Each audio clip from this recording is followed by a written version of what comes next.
almost where it matches up to the car. We'll still have to build the rest of this, but I'm going to get it welded up and I'll show you the beads before I grind them.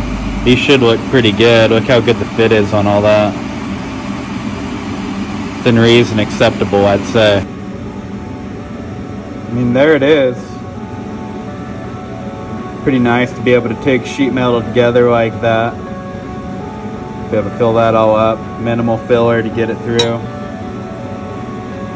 100% on the back side too. That's that replacement panel, just like that. Absolutely perfect.